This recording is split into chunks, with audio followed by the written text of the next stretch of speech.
Assalamualaikum warahmatullahi wabarakatuh. Perkenalkan, saya Nanda Marisa Pertiwi dengan NIM C1C022002. Kali ini akan menjelaskan materi mengenai skala pengukuran dan variabel pengukuran. Pengertian variabel itu sendiri yaitu objek penelitian atau apa yang menjadi perhatian suatu titik perhatian suatu penelitian.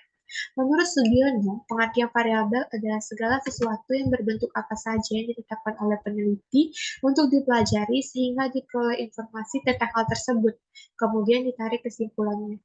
Disimpulkan bahwa variabel penelitian adalah suatu atribut, nilai atau sifat dari objek penelitian, individu atau kegiatan yang memiliki variasi tertentu antara satu objek dengan objek lainnya.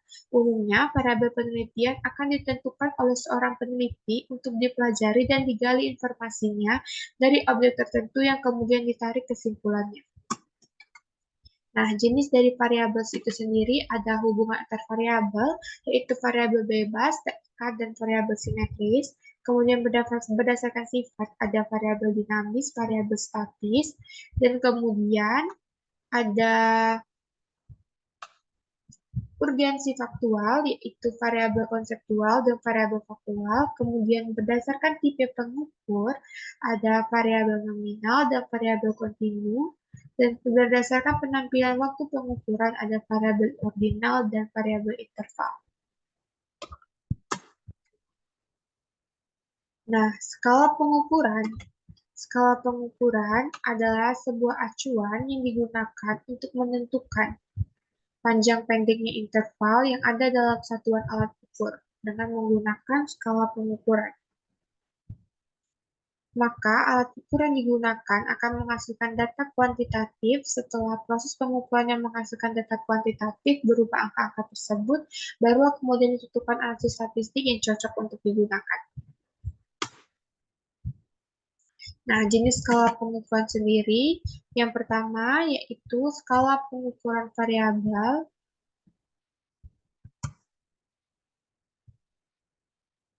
Ada skala nominal. Skala ini hanya digunakan untuk memberikan kategori saja, misalnya digunakan untuk memberikan label, simbol, lambang, atau nama pada sebuah kategori, sehingga akan mempermudah pengelompokan data menurut kategorinya. Kemudian ordinal, yaitu skala pengukuran yang sudah menyatakan peringkat antar tingkatan, jarak atau interval antar tingkatan juga tidak harus sama.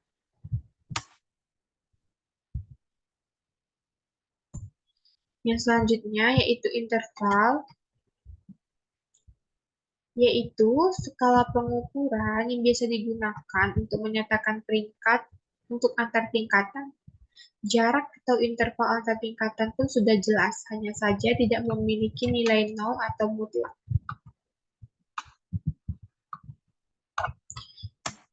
Nah, untuk rasio, skala pengukuran yang ditujukan pada hasil pengukuran yang bisa dibedakan, diurutkan memiliki jarak tertentu dan bisa dibandingkan.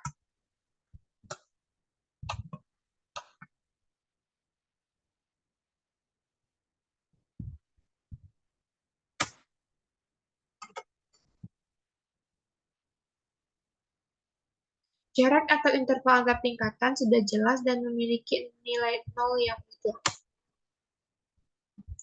Selanjutnya Likar, yaitu untuk mengukur sikap, pendapat, dan juga persepsi seseorang atau sekelompok orang tentang kejadian atau gejala sosial sebagai subjek objek penelitian. Dan selanjutnya itu menurut Goodman, yaitu untuk jawaban yang bersifat jelas, tegas, dan konsisten. Selain itu, urutan atau hierarki pernyataan sangat jelas dalam skala ini. Selanjutnya, itu diferensial untuk mengukur sikap, pendapat, dan juga persepsi seorang atau sekelompok orang tentang kejadian atau gejala sosial sebagai subjek objek penelitian. Selanjutnya, data didapatkan adalah data mentah berupa angka yang intinya ditafsirkan dalam pengertian kuantitatif. Pernyataan atau pernyataan pada skala Thorster meminta responden untuk memilih pernyataan yang ia setuju saja dari beberapa pernyataan yang menyajikan pandangan dengan pandangan yang beda. Setiap item mempunyai nilai sendiri dari angka 1 sampai 10, namun nilai pernyataan ini tidak diketahui oleh responden, maka pemberian skor akan dinilai sesuai dengan pernyataan yang dipilih responden. Nah, cukup sekian presentasi saya. Saya akhiri dengan wassalamualaikum warahmatullahi wabarakatuh.